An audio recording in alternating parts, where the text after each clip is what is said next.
한 3번 정도 누구시냐 물어보니까 방탄소년단이라고 하는 거예요.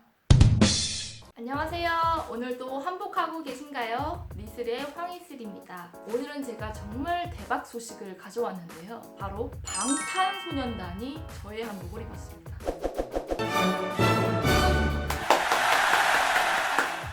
정말 저도 너무 막 감격스럽고 믿겨지지 않을 정도로 너무 영광스러운 일인데요. 방탄소년단 하면 지금 전 세계적으로 가장 뜨거운 글로벌 아티스트 아니겠습니까? 아티스트가 저의 한복을 입었다니 정말 안 기쁠 수가 없는, 자랑을 안 할래 안 할 수가 없는 정말 빅 이슈였는데요. 비하인드에 대해서 오늘 좀 썰을 풀어볼까 해요.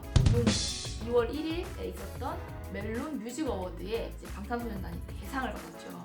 그 행사에서 역대급 퍼포먼스를 선보였습니다. 그야말로 노래면 노래, 거기에 맞춰서 그 한국적인 팩트를 그대로 녹여내서 만든 퍼포먼스들, 타자춤이며 부채춤, 탈춤, 그리고 한국적인 그 선율들, 그리고 스타일링, 이 옷까지 정말 한국스럽다 하는 것을 제대로 힙스럽게, 제대로 방탄스럽게 알린 무대가 아니었나 싶은데요. 그걸 보면서 제가 그동안에 그 답답했던 것들이 전 세계 사람들한테 그래, 야, 봤지? 이게 한국이야. 이게 한국적인 거야. 이렇게 말해주고 싶을 정도로 너무 멋진 무대였고 정말 소원풀이 한 듯한 느낌을 받은 그런 정말 감격의 무대였었습니다. 그런데 그 무대에서 바로 지민 씨께서 리슬의 옷을 입었다는 거 아니겠습니까? 이 행사가 있기 한 10일 전쯤 저희 회사로 전화가 한 통 걸려왔는데요. 회사는 모르는 전화로 늘 전화가 걸려오죠.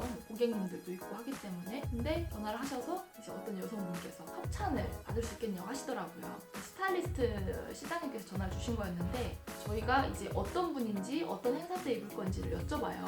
근데 말씀을 안 해주시는 거예요.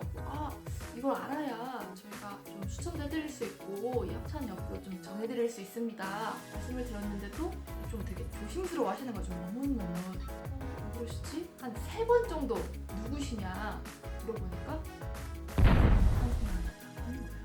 제가 그 전화를 받고 속으로는 엄청 떨리고 진짜 대박?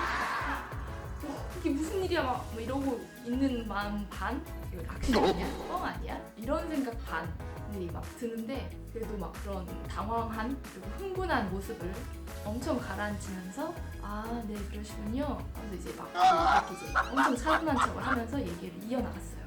그렇게 해서 옷을 한 10벌? 12벌 정도를 초이스해서 드렸던 것 같아요. 보통 이렇게 스타들 협찬을 나가면 그냥 한 벌만 이렇게 초이스해서 가는 경우는 별로 없거든요. 여러 개의 의상을 초이스해간 다음 한번 입어보고 가장 스타일 맞는 걸로, 아니 사이즈나 이런 부분도 있으니까 체크를 해본 다음 입지 않는 것은 반납을 하는 경우도 있고, 그렇게 협찬을 해가겠다고 가져갔지만 초이스가 되지 않고 돌아오는 경우들도 있어요. 그렇기 때문에 사실 김칫국은 좀 자제해야 될 상황이었어요. 너무 기쁘긴 했지만 이게 초이스가 되지 않을 수도 있다 라는 생각이 있었기 때문에 엄청 침착하면서 기다렸어요. 일주일쯤 되니까 엄청 초조한 거예요. 입었으면 좋겠는데 진짜 입힌다면 내가 진짜 옛날부터 꿈꿔왔던 그 일이 이루어지는 건데 이렇게 생각을 하고 있었는데 연락이 없어요. 안 오는 거예요. 그래서 실장님한테 전화를 드렸죠. 그랬더니 피팅은 해보셨냐? 피팅을 하게 됐고 그중에 한 벌을 초이스하게 될 것 같다. 이렇게 말씀하시는 거예요. 얼마나 기뻤는지. 그러냐고 하고 통화를 끊고 도대체 언제 나올까? 어떤 프로그램에 입을까? 엄청 그때부터 조마조마하면서 챙겨보기 시작했던 것 같아요. 근데 예상하기에 왠지 날짜랑 이렇게 저렇게 생각을 해보니까 딱 그 멜론 뮤직 어워드인 거예요. 그래가지고 좀 눈여겨봤죠.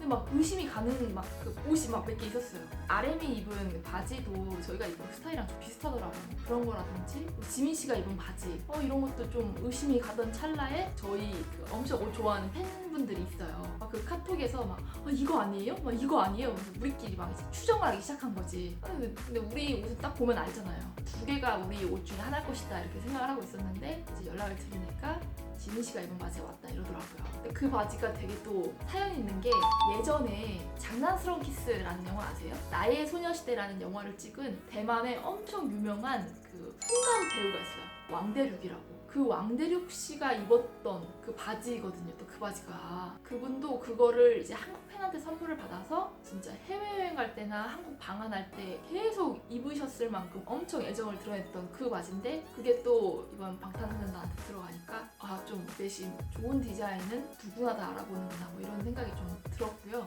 아무튼 그걸 막 보자마자 너무 기뻐가지고 막 사진 막 찾아다니고 막 캡처하고 막 그 영상 궁금하시면 제가 링크 남겨놓을게요. 정말 대박입니다. 오랫동안 꿈꿔왔던 일이었고 상상은 해본 적은 있어요. 방탄소년단이 한복을 입으면 어떨까? 한복 같은 전통 문화는 그런 영향력이 있는 아티스트들이 입어주면 굉장히 빨리 알려지고 대중에게 인식되는 데 큰 도움이 되거든요. 그래서 한복 대중화, 한복 세계화를 꿈꾸는 사람 입장에서 진짜 그런 큰 아티스트가 입어주면 좋겠다 이렇게 내심 생각을 하고 있었는데 이번 앨범에서 아이돌 음악으로 그 한복 풍의 의상을 입고 나왔을 때 와 드디어 올 게 왔다. 음악이며 그 스타일 야 드디어 방탄이 한국적인 걸 하는구나. 보자마자 느꼈고 야 이런 컨셉이라면 내가 디자인한 이 한복을 입을 수도 있지 않을까 하는 상상을 한번 해봤는데 그게 실현이 될 줄이야. 그냥 꿈꾼다는 거는 그리고 그게 이루어진다는 건 정말 그 이루 말할 수 없어요. 이 행복감이 너무 행복해서 하루 종일 자면서도 일어나서도 한동안 그렇게 행복이 지속되는 즐거움이에요. 앞으로도 저는 내가 보여줄 수 있는 나만의 개성과 무기로 세계인들을 사로잡을 수 있는 디자인을 계속 해나가도록 하겠습니다. 혹시 리슬과 협업을 원하시는 멋진 아티스트분들이나 작가분들이 계시다면 저는 팔 벌려 환영하니까 언제든 연락주세요. 다음에 또 만나요. 여러분 행복하세요.